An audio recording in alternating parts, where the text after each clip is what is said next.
Welcome to yet another episode of Disruption Talks, focused on sustainability in the retail industry. For those who haven't been with us in the previous sessions, it's already the fourth time we're meeting to discuss this topic. So if you haven't seen the previous session, I highly encourage you to check our YouTube channel. All the recordings are there. And also you can find the key takeaways on our blog that are published after each episode. And today we'll discuss how we can reduce the waste across the supply chain and the role of digital in driving the change. And I have two amazing speakers from Netguru today. Jinder. Hi everyone. Excited to carry on this conversation. I have a bit of a cold, if I'm being honest. The weather has very much changed here in Poland, but I don't think that will stop me to talk about sustainability today. Yeah, I'm on the opposite side of the earth, so we're coming into the summer in Africa, which I'm really happy about. Jinder is innovation consultancy lead at Netguru. He's been involved in multiple projects consulting businesses in the wide variety in consumer sectors. And he's been also involved in many projects that aim to solve problems related to sustainability. And we also have today David. Hello, David. Hello, Nat. Thank you. Thank you for calling me amazing. That's really nice of you. Of course. David is a senior innovation consultant at Netguru with experience in both client and agency environments, bonding technology with operations, sales with marketing. He's a fan of data-driven decisions, which I'm definitely going to ask about later.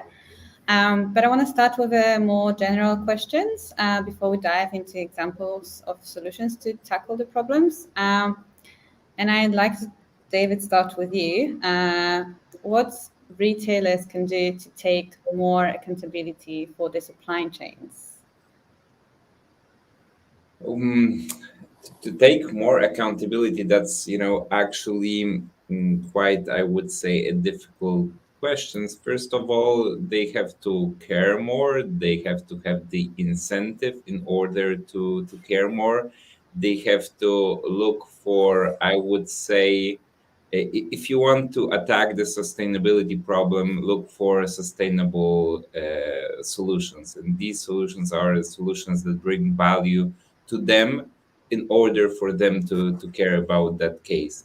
As you mentioned, it's really important because, as for example, HSBC professionals claim is that only 20% of the emissions are under control of the retailers, of the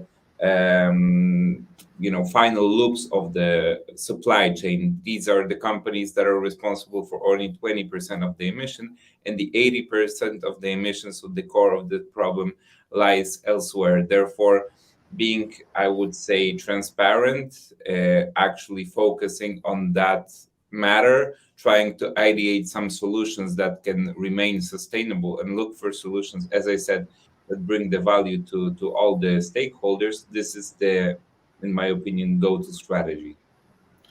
But if there is such a big part beyond their control, shouldn't they take all the decisions to actually gain more control of the supply chain? How can they do it? I'm always against like trying to simplify the things in the world in that way. I don't believe there is an option for them to cover the whole supply chain. In some cases, in some industries, it's effective. For some huge companies and conglomerates, that might be effective. Take care of all the parts of the supply chain and take care, therefore, of the sustainability from the very beginning, starting with raw materials, whatever that is, petrol, if that's oil, if that's gas, whatever comes to your mind, and ending up with the final product. So I know a bouncing ball in the end. It's sometimes possible, but that's not how the real world operates. The most of economy relies on small and medium businesses. Therefore, in their cases, it's impossible, especially if their business is focused on being the last loop in the chain. This is something I have experienced in. So being, the B2C company just distributes the products. It's hard to imagine that they could, I would say, have all the loops of the chain under their command. Mm-hmm. So I'm going to add some thoughts here because in a way I agree with David, but I also really wanted David here because I knew I would find elements where we would disagree as well, right? So yeah, David makes a very strong point, right? It is very difficult for those that are more on the distribution side, on the B2C side, to control every single stage of, say, the manufacturing or the logistics process, right? However, one thing I keep saying quite often is there needs to be more elements of kind of collectivism, right? And it is very much around this idea of transparency. David's most likely correct that it is much easier for those larger organizations to move in a way where they will be able to increase the transparency. And first and foremost, they need to increase that in order to have better overview of their current actions, of those that are manufacturing within their supply chains and so forth, right? You won't be able to make changes unless you know what the problem is in the first place. But if we go back to this idea of working as a collective, it shouldn't be the sole responsibility of one player across that supply chain to answer all the questions if they are, for example, a small or medium business. That doesn't mean that systems can't be put into place, especially with technology where it is now, to understand the full kind of damaging footprint that might have been occurring at various stages across that supply chain. One thing I would say specific to the fashion apparel industry is in 2017, there was a pledge, I think it was called Fiber to Retail, and it is that idea of transparency, a transparency pledge where people will work together in order to identify the true kind of, I'm trying to think of the word, the true impact of their actions at various points across that chain. Mm-hmm. And if we speak about those points across the whole supply chain, so we can probably divide them into 3 parts. So that will be manufacturing, then logistics, and then how we handle the waste.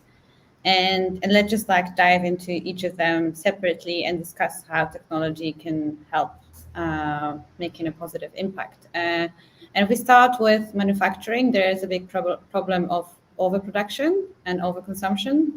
Manufacturers in many industries within retail, whether that's fashion, food, produce too much stuff that ends up in the landfills eventually. So how can we make the supply meet demand meet supply with technology? And I'd like David to start because I know you have experience there and some interesting thoughts.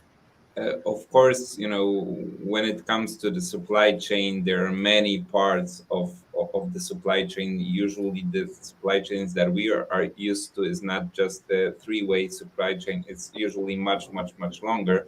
So you can call a manufacturer actually many steps in the loop can be called as a manufacturer. Therefore, the waste occurs on each of these steps because, focusing on raw materials, there will be waste produced, there will be raw materials that will not be used. Then focusing on the textile itself, there will be textiles that won't be used. Then producing t-shirts out of them, there will be t-shirts that will not be sold and something will have to be done with them. Therefore, the waste is multiplied throughout the whole supply chain. One of the solutions when it comes to technology to that is using artificial intelligence and machine learning, getting to know the patterns, trying, of course, preparing proper data and backing the system with them.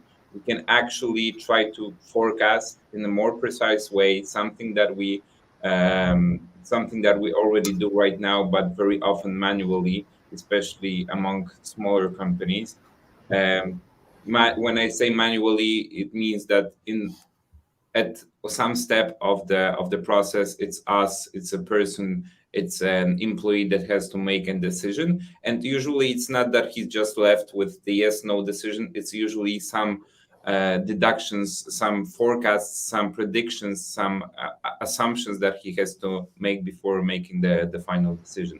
You can, as I said, improve it by using AI and machine learning, and actually ending up with automating such decisions. Because if the input is good enough, we can fully rely on our computers to do the work for us, and trying to forecast based on the data that is an input there, whether that's historical sales, or the number of products being usually used, or the number of goods and materials being wasted on the way. We can use all these data as input. Of course, as I mentioned, this data has to be properly prepared. This is something that many teams, many data management teams, take care of in many companies. There are actually employees focusing on making this data usable, and therefore try to forecast in which point we should aim. And I believe this is one of the many smart solutions, because, as I said, it brings value to many parts of the chain. It ends up with boosting our revenue if we meet the right demand, plus cutting down the costs, because we don't have that much waste as we did in the previous times. It's more environmentally friendly because we don't have that much waste. Exactly, and yeah. that's a sustainable and smart solution, because you don't have to persuade anybody that there is value there. Everybody knows that. Everybody is willing. We have the same goal, and it ends up, with bringing value to everybody around the chain. So us consumers, the producer, and also anybody providing them with materials or textiles. Jinder, do you have anything to add here? Yeah, so I agree with David fully about the potential of AI, especially very, very early on, but obviously dependent on how much of that data you can capture to kick off the use of AI. And then I would also suggest, if we look at the other end of that value chain, right, and that customer-facing side, the opportunities to utilize tools, especially as they are improving, such as virtual try-ons, where we can test demand of likely concepts, etc., before we put them into production, right? So that idea of understanding what demand might likely be is kind of extremely important. If we think about the incentives, right, for retailers, it is, and it always will be, the idea of maximizing profitability. And there is a fear among some retailers that, to throw away a garment will work out cheaper than not being able to sell one because you haven't manufactured enough, right? So it's about finding that right balance. And there was a tendency traditionally to use something like the news vendor problem in game theory to try and understand the likelihood of demand, right? The best way that you can maximize your profitability. And I think that's the challenge here. That's the mindset that has to be changed. And the best way to do that is by utilizing technologies in order to make retailers confident that what they are doing is not only maximizing their profitability by matching supply to demand, but they are also increasing their efficiency because they're not overproducing. And for some retailers, overproducing is less of a threat than underproducing. Yeah, that's usually what the case is, because when you think of the alternative costs of how much does it cost you, from my perspective, especially if you have, I would say, in a medium small size company, you have, let's say, 100 SKUs, and for each there is a standard deviation when it comes to sales, and it's usually not products that can lie on the shelf forever and wait to be sold, which actually also brings some cost to the distributor, to the retailer. So multiplying it by the number of SKUs and the numbers of decisions being made, this is actually some place where automation and computers can highly improve our game. And just to add to the kind of benefits of artificial intelligence, right, is yes, extremely good for demand forecasting, but it's also that opportunity, and correct me if I'm wrong, David, here, but that ability to optimize pricing in real time. And then there's also that opportunity to respond to market shocks immediately, right? So, for example, if you're a grocery retailer, the ability to understand that you might not get your supply of a certain produce, and perhaps you can quickly order something else to replace it, right? So artificial intelligence has kind of lots of benefits across that entire supply chain. And you mentioned, yeah, go on. I fully agree with Jinder with what you just said. In such situation that you cannot get the goods from the provider you usually operated, but also in a situation where you see, a drastic demand. Let's make it during the 2 days at your grocery store, and you can actually predict quite quickly. You don't have to wait somebody to look into the data and somebody, actually see with their eyes, okay, we ran out of bananas, but actually ask your system to do it for you and to make a decision whenever there is such situation that, okay, we have to buy some extra good. And I fully agree that it brings up our pace when it comes to making decision to the next level. And you mentioned that we need to have usable data. So how can we prepare especially as a smaller company, small to medium enterprise? How can we prepare to be ready to use artificial intelligence to help us make those decisions? I mean, it depends how you package it, right? You want to understand what the capacity of the consumer, of the user, is going to be, and it's a case of giving them the information, the correct information, and in a way that's easily digestible, but most importantly, actionable. And that's one of the kind of key benefits of machine learning in general, right? That idea of not only diagnostic, but predictive and prescriptive analytics. So things that can not just say what is going to happen, but what you should do in response to this. And David? I'm waiting for David to argue with me. No, I wouldn't argue on that. We're on the agreement. From not always. There are some topics that we don't agree on.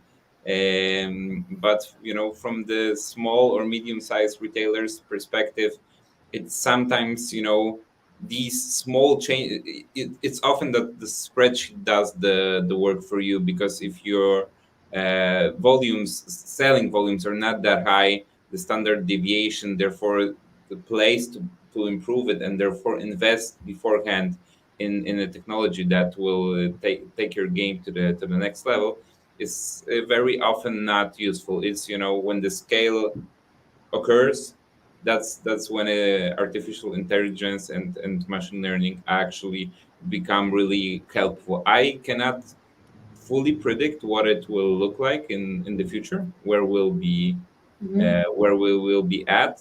I believe that in the upcoming years, I would say 10 years perspective, the AI and ML solutions can be actually grabbed from the shelf even by small suppliers, because they will be so achievable and so cheap that it will make sense for them to take advantage of that, even if their volumes are less than thousands throughout the month.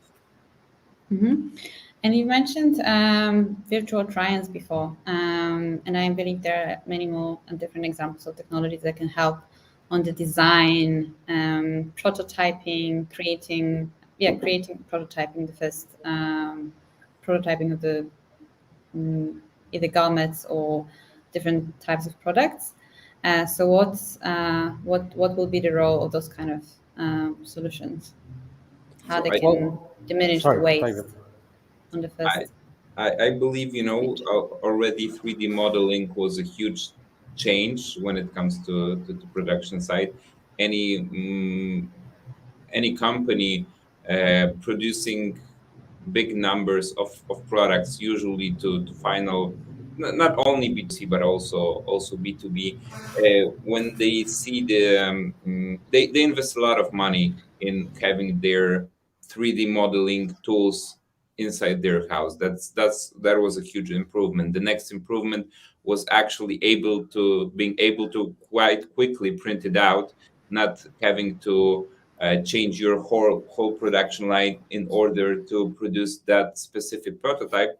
3D modeling took it to the next level, and actually we are at this place where we can discuss metaverse, and huge changes probable to occur in the upcoming years, where you could actually check what the whole process might look like, fully digital, without making any other investments than your time spent on the technology and on the solution, learning what you expect from it. Besides that, there won't be any investments that will have to be done to check it whether or not this product will fulfill its expectations. So that's a huge game changer. This is something which is already happening. For example, digital twins of many factories. This is, of course, something available right now for big players, but this is a thing that's actually taking place, where a factory, before being organized, before being built, there is a digital twin being created in order to plan everything in the most optimal way when it comes to placing departments in the building, when it comes to organizing the production line. It all can be done digitally. Therefore, and it can be done digitally, then validated with a number of examples, number of products, number of actions being pushed through that process, and we will see whether or not it's bulletproof, what should be our optimal solution, and therefore, again, minimize the waste being produced, and especially minimizing the, I would say, most important resource, so the time being spent by human resources on solving that specific problem, or on going on foot from one department to another. Mm-hmm. Jinder, any other examples? So I would say it's more available now, right? But I was working on virtual reality kind of digital twins as well, but back about 6-7 years ago. But at the opposite side of that chain, in the actual retail stores themselves. But as David said, that enabled us to have not only the clients, the retail clients, walk through the space and see how it was going to be set up, what to change there and then before we even started construction. Mm-hmm. It allowed us to test the final designs with real consumers, with people who would be frequenting these places. And it does save a lot of time, money, pain, I will say, and that idea of reducing waste as well. So all of a sudden we don't have to change or pivot construction 6 months in. We can make those changes immediately, right? However, I did want to slightly pivot the question away. And that's probably towards the technology I probably know least about, but the one I'm probably most excited about in the supply chain. But I would love to hear, David, and your thoughts, Natalia, on the Internet of Things and how that is likely to help in the battle against waste, against manufacturing waste, logistics waste, and obviously material, etc. waste. Yeah, this is, definitely when it comes to the first solution that comes to my mind that will be improved by Internet of Things is tracking. When it comes to tracking pallets being delivered by trucks, when it comes to tracking products, how they travel alongside the whole factory, or how they travel all the way from the factory to the final consumers. This is something that can be improved, and tracking it properly, provides us with certain KPIs that we can focus on, and therefore trying to improve this from that side when it comes to mileage being covered. So something very important for transportation, the waste being produced in the factory. Yeah, I consider Internet of Things, we cannot see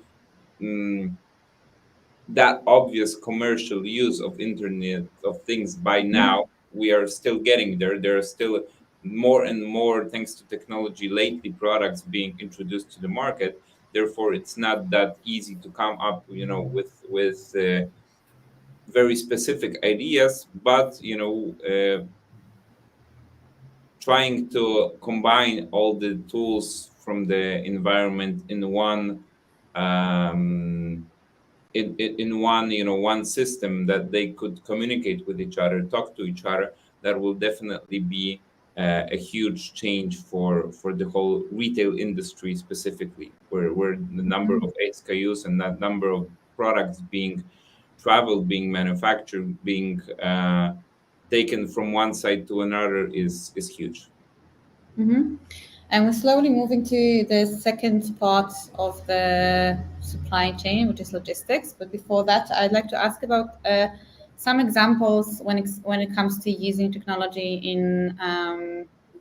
in design, in reducing waste, in prototyping. I think Nike is one of the companies that communicates it very prominently on their website, how they leverage modeling, 3D printing, and different kind of technologies in their design process. Do you know any more examples of companies doing that? Well, I'm going to use Nike again, but Nike and IKEA, I know, use one of the companies we spoke about last week, Nat, which is Daiku. And this is a company that looks to dye materials without the use of water.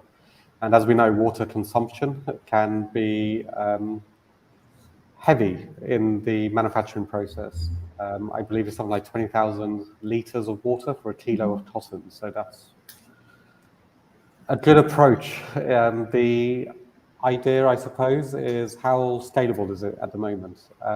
If we remember our conversation with Gio in our first disruption talk, part of the limitations to what we can effectively do is our limitations on the supply of those materials, those sustainable materials, right?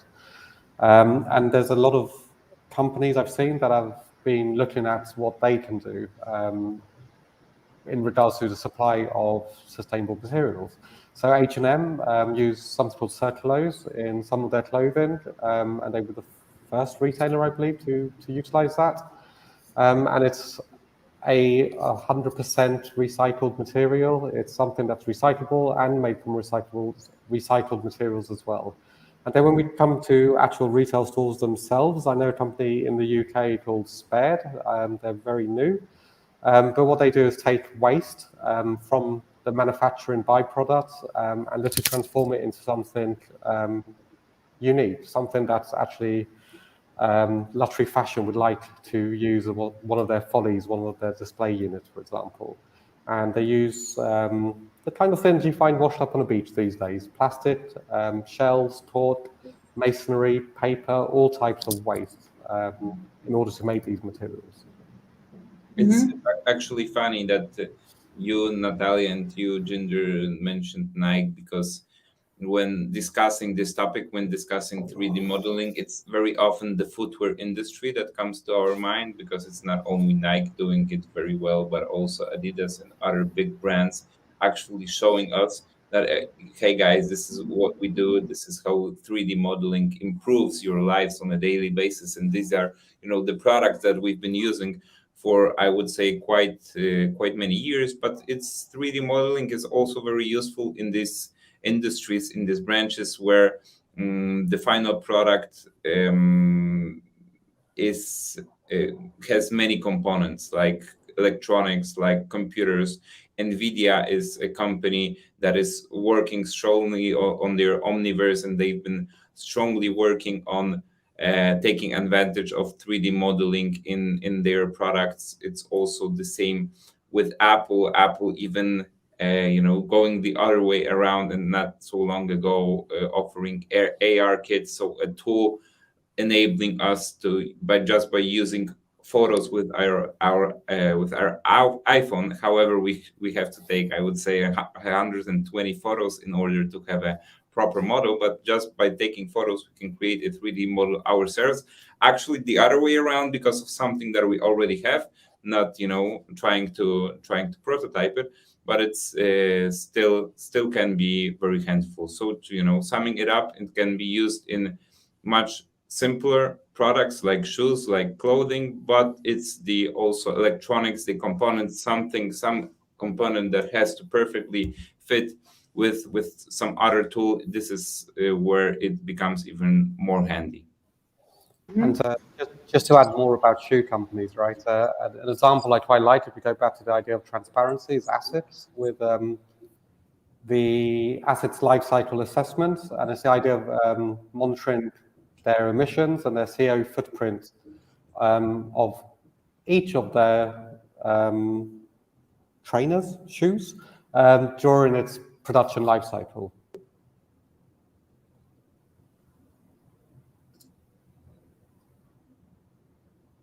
You're muted, Nat. I'm just saying that we had a little technical issue and Jinder wasn't, his camera was off, but we could hear you properly. So all good here. Yes. So we've got one question. I'm not sure if I understand it correctly, Irene, but she's asking about, is reducing waste in manufacturing cost effective?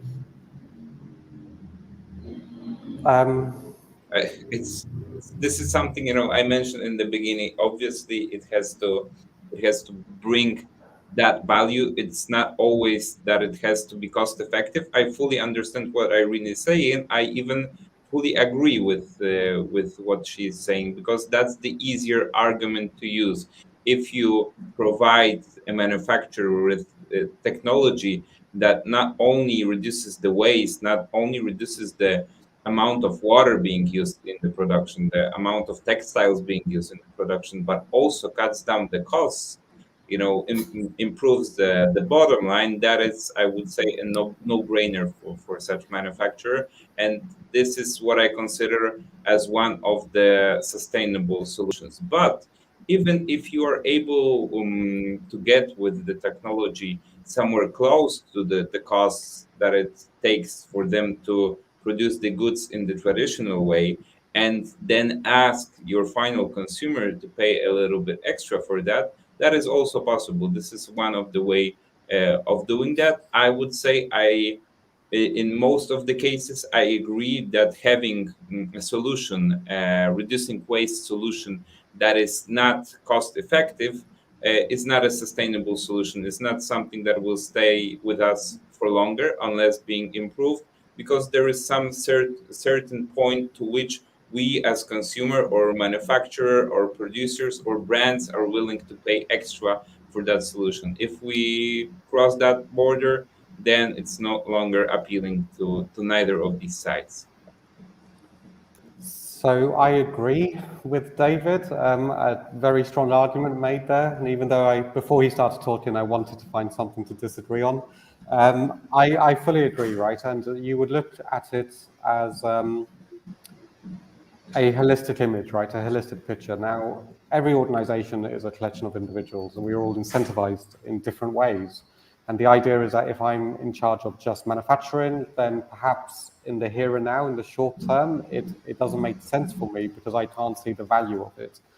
But you would hope that the purpose, the mission is kind of shared across that supply chain. Someone takes accountability and explains the reasoning, tells the story as it is.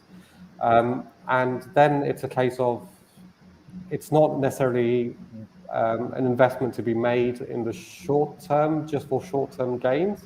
But I would consider it almost like a CapEx investment into your company, right? And trying to understand the benefits it can have, not only in regards to your bottom line. To your bottom line, thank you, David, but also to how you are viewed, how you can create advocates, how you are creating differentiators and competitiveness, because it is a subject that's going to be important. And it takes one fault along that supply chain to change people's perception of you as an organization. Yeah. So answering Irene's question, it's possible. It's not very often not the case nowadays. And I'm really, really strongly believing and willing for that to change in the future. Adding, just the last touch to that.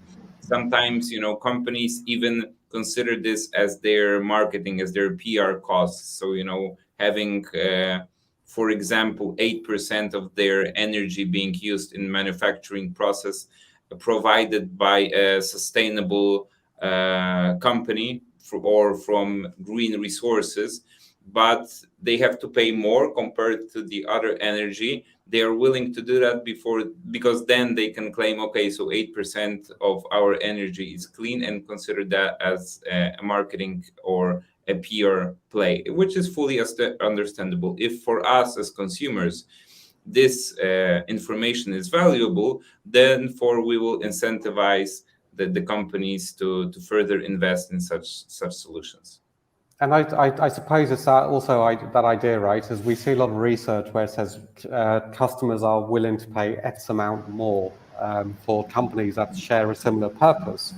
But if you have the right technologies, you don't have to necessarily increase your costs as well. You can look to, if anything, drive those costs down, increase those efficiencies through that use of technology.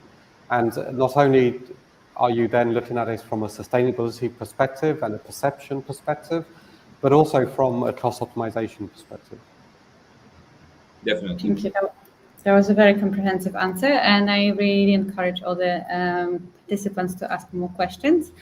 But let's just get back to logistics. So I brought up some stats, and international trade-related freight transport currently accounts for around 30% of all transport-related CO2 emissions from fuel combination and more than 7% of global emissions. So that is a lot. And how technology can make a difference here. And I believe there are many layers to it, because definitely we can also use AI and machine learning to better predict how we can plan our routes, how we can ship all our products. But I also would like to speak about drones, because I know that, David, you're a big fan of those. That's why I've been smiling for the last minutes. I'm waiting for the drone So I'm topic. just going to start with an open question: how technology can make a positive impact in the logistics, in the retail industry. So what you just mentioned, I believe that's a very important factor. That's a very important part of the problem. So reducing the mileage being covered by whether these are ships, trains, airplanes, or trucks, as delivery. This is something that is very, very important. And as you said, using ML and AI solutions can improve that. There are many companies already investing with that. In that, as an example, Procter and Gamble, P&G, they're trying to reduce they are actually claiming that they've reduced year by year. I believe they claim 30% reduced the mileage being covered by their means of transportation using certain improvements in the field.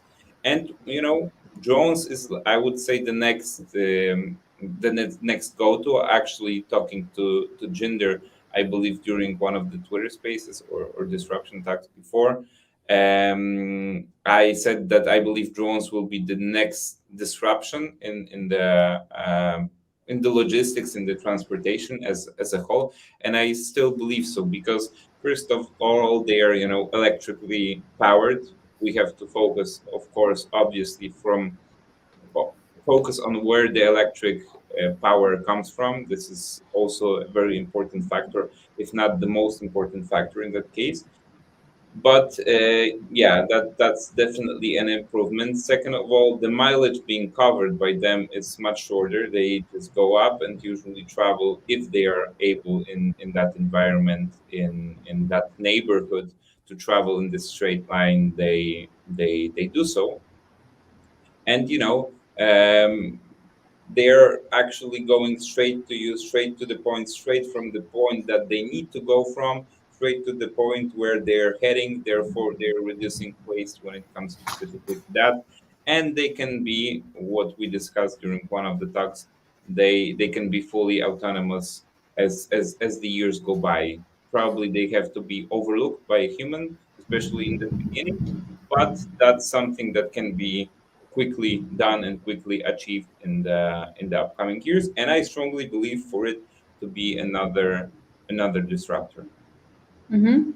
And I know that currently, like obviously drones cannot cover really long distances yet, but do you believe that in the far-fetched future, it will be possible to ship your product? Because right now they're just like solving most of the issues in the last mile delivery and quick commerce.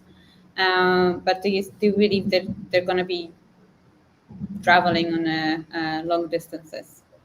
I believe so. If you listen to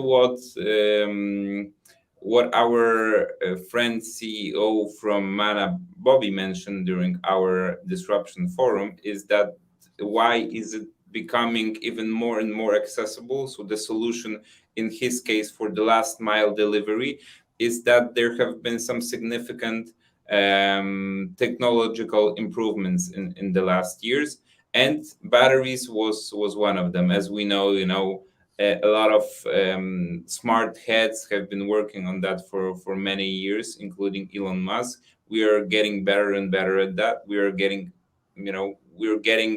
there that we can have our car powered by batteries travel the similar distance, to gasoline cars, or sometimes even bigger. It was something that was not believed in not so long ago. Therefore, when it comes to drones and actually trying to make these batteries even smaller and smaller, I believe, yes, I believe that's just a matter of time, because the outcome, the value being brought by that solution is so huge that companies will invest huge amounts just to get there as quickly as possible. And are we talking just to add? Okay, go on, Jinder. Sorry, I was going to say, just to add to what David is saying, right, is there's a lot of other dependencies on current models that are used, right, in logistics. And I'm going to use the example of my home country, the UK, and we can see what's happening at the moment in the supply chain there, in not only fuel, gasoline, but also in groceries and stuff. And this is a dependency that something like drones could help to solve, right? I don't think we're there yet, but I don't think we're as far away as some people believe we are. Mm-hmm. So that was my question. Are we talking about 3, 5, 10 years, 50 years? If I was to predict, I would say that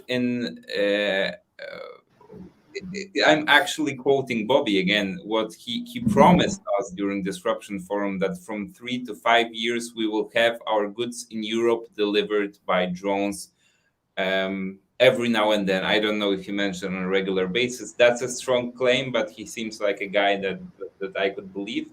So I believe so. That's an expert in that field, and I believe this is something that will happen. And as I said, the whole chains of thoughts is organized in my head. I can see it coming. Therefore, I truly and strongly believe that it's about to happen. I'm waiting for the times for me being delivered from my flat in Warsaw to the office here, where I'm at now, by drone. This is my go-to place. Sorry, did you say that you're hoping that you get delivered from your Yeah, that home I to get your... delivered by Okay. drone. just Like, checking.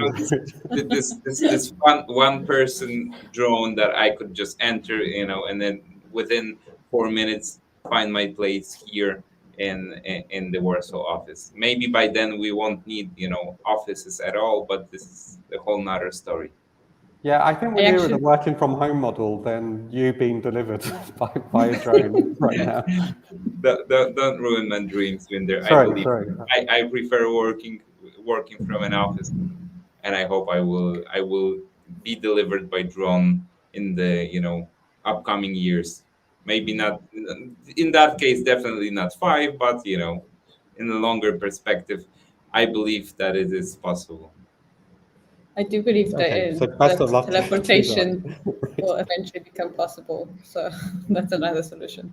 A little bit way more far-fetched, but we'll see. And what's your bet, Jinder?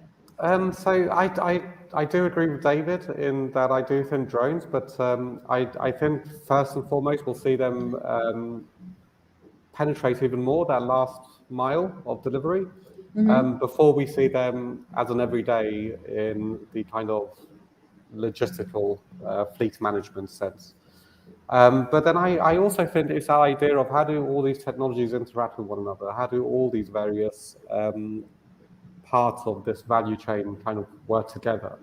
So if we go back to that idea of virtual try-ons and even virtual scanning, that idea of that ability to make more confident purchase choices means we will order the things we want more confidently in the first place and reduce that idea of returns. If we look at some stats from Shopify, I believe they said around 40% of, returns reduced by 40% on items that had an element of virtual try-on. That's actually a huge number. So there's a tendency now that, yes, we purchase and return online all the time, but we also have a tendency now, especially with free shipping and free returns, to try on at home. And it's that ability to kind of reduce that would also have a great impact on that logistics and that fleet management. So it's that idea of how do all these parts work together. And even though we know there are 3 issues in the sustainability challenge: manufacturing, logistics, and waste, it's about creating the system in a way and enabling it through technology to kind of improve that transparency and that interaction across the entire thing. Also, what I would say, I made a bet about 5 years ago that by 2020, 3D printing would have made a sizable impact on Amazon and that idea of a long tail business model, right? It hasn't happened, but I think that's something that we're likely to see re-emerge in a few years' time, that idea of being able to 3D print certain items that once again would reduce the kind of burdens. I'm sure you've all been online and ordered what's turned out to be a piece of plastic, whether it was a bolt or something you needed for your home. That ability to print those, and in essence, the idea, and I suppose shoes is another one that kind of was far ahead of other industries, other parts of the industry. That ability to print, so you buy designs rather than materials, you reduce shipping and so forth. But I'm still waiting for that penetration rate to increase. It was a bet. I'm glad I did not put any money on, put it that way. I love the idea of buying projects, not buying materials. That is something very interesting. I really never thought about that perspective, but yeah, having a 3D printer in my home could be an improvement. And also, like going back to the virtual try-ons, because right now, what we do with returns, like it's basically convenient. We can order 5 pieces of clothing, try all of them, and just return them. So I guess we are right now waiting for the virtual try-ons to be as convenient or more convenient to us, convince the. And I don't think it's a convenience thing personally. I think it's a realism thing. So that idea of making products. I agree that it is a lot of about like how it actually looks and how it feels, because there's like the fashion and the garments are not like the fashion experience is not flat. So we want to have this like 3D experience. But like at the same time, I do believe there is a little bit of convenience side of it, because it's way easier if you can just do it from the comfort of your home without ordering, without the hassle of like waiting for delivery, and then sending it back. It is easy, fairly easy, but it's still a little bit of friction. Whereas like if we don't have that friction, and we can just try it with the virtual try-ons with AR, I believe it's going to be more. So I agree, Nat, but I would like to create some friction if that's okay with you. It's a very good point. Convenience is really, really important, right? Especially for the modern day consumer. But it's also that secondary side of it. And you mentioned the words how it feels, right? So that touch of materiality we can only really get either by ordering it to our homes or going to the brick and mortar store. And it's that idea of, does the brick and mortar store need to really, what's the word I'm for? Stock every single color, every single size. And it's that idea of, if I have virtual try on and I try on the green jacket that's available in my size, I can go into the changing rooms or use my smart device and quickly try it on in different colors. And then I can make a purchase there and then. And therefore we have these brick and mortar stores as our changing rooms almost, right? I don't know why my camera just switched off, apologies.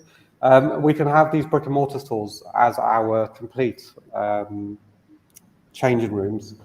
And that idea of purchase anywhere, once again, adds to that element of convenience. So I can order it in the store, I can buy it there and then, and it can be shipped to my house, ideally in David's drone, while it drops him off to the office, right? But yeah, once again, it's the idea of an entire system and thinking in systems rather than thinking in that individual experience and that individual element. Yeah, holistic approach. I want to touch to one last topic, quick commerce. This is another one for David, I believe. What would be the question? How quick commerce is changing, like is making a positive impact in the retail industry? Oh, it's quite a difficult question. It gives great value when it comes to consumers. It gives great value when it comes to investors, but when it comes to environments, of course, obviously, when the goods are delivered by bikes and you have a dark store close to you in your neighborhood, therefore, obviously, the emission being produced by the car, the specific car taking your delivery, your product from that specific part of the town and taking it all the way to you. This is in that, in that equation, that solution, that quick commerce delivering it with a bike is a good solution. But when you think, about the number of dark stores that have to be taken into the consideration, the number of products that have to be placed in that specific dark store, I would say that the equation is not that simple and cannot be answered, that easily. So I would like to add to David's answer, if that's okay. So there's an element of dark stores, right? Being built within the cities, so within existing sites, they take over. And for me, that's still a better solution than greenfield sites. So think of your Walmart and Costco's normally just outside of the city. So A, it's a lot of building. B, it has an effect on local communities. And C, you have to drive there normally, right? And it's that idea of utilizing things like geolocation, technology, etc., of how you can establish this dark store network in order to create these kind of hub and spoke models to best service your communities and so forth. And once again, I think technology has a role to play here. And I know that David is a fan of geolocation services and technologies. But for me, it has a lot more benefits than creating these mega stores. And once again, Natalia, I'm going to use your argument of convenience. It's become a lot more important. Younger people, like David, are very demanding and they require their goods here and now. And quick stores kind of allow for that. Greenfield sites, not so much. And they are normally a day out, as I'm sure anyone who's visited an IKEA or a Walmart will attest to. So it's that idea of how to utilize technology and where your dark stores should be. And also this idea of hub and spoke models across cities. And then it's also where's that distribution center lie? And now I actually want to use Walmart as probably the best example of a hub and spoke model. In the US, that's how they developed, how they built, and how they kind of invaded the whole country. And I think we'll start seeing that a lot more now with these quick commerce models and these dark stores combined. So I agree with some sentences that Jinder said. I don't agree specifically with the sentence where he said that I am the more demanding type, that we're the... I agree that the generation is getting more and more, generation by generation, we're getting more and more demanding. But it's not maybe me is not the best example. I agree with some of the arguments that Jinder made, but we also have to remember that when it comes to quick commerce, it is often that we order, a snack, a bottle of beer, or a protein bar being delivered from one place to us. Whereas when going to Walmart, we usually buy things, for the whole week or two. So the equation becomes even more and more complicated. I'm not the one already to judge, whether or not the equation is pro or against the cucumbers. What I can already judge, and this will be like a good wrap up. I don't know if you're having any further sustainability events, but the number one thing that each of us can do, and everybody around the world can stop shouting about sustainability and focus also on that specific case, is that we have to slow down a little bit. We have to be less demanding when it comes to that. We don't have to fully focus on us having the t-shirt being delivered to us the next day, because we just bought it and we already need it, or as I mentioned, our food or drink or bar being delivered with just this one product for us in the next 20 minutes. It's in that equation, we cannot eat the cookie and have the cookie at the same time. If you want to be more sustainable, slow down a little bit, try to focus on the things that you do, try to be a little bit less demanding, and not continue being the hypocritical type, claiming to be sustainable and still taking taking advantage of all the great achievements that the capitalistic world has taken us to. So I want to disagree with David, just as he disagreed with me, on two things very, very quickly. So that idea of you ordering one protein bar, I guarantee that protein bar, though, is more likely to be eaten than everything you would buy from Walmart. And that takes us back to something we spoke about last week, which was the idea of expiration problems in waste, right? And then the second thing is digital enablement and ensuring that we have solutions, even if they are that idea of mitigators, is an easier thing to influence than behavioral change. And behavioral change is that idea of changing mindsets. And even though we will see an increase in this, I think there's certain elements that we will, not negative effects, but we will see increasing. And that's that idea of a need for increased convenience, increased duration, and so forth within retail especially. And I'm going to put it back to an example here, David. Back in 2010, I believe the digital patience threshold was around 30 seconds, right?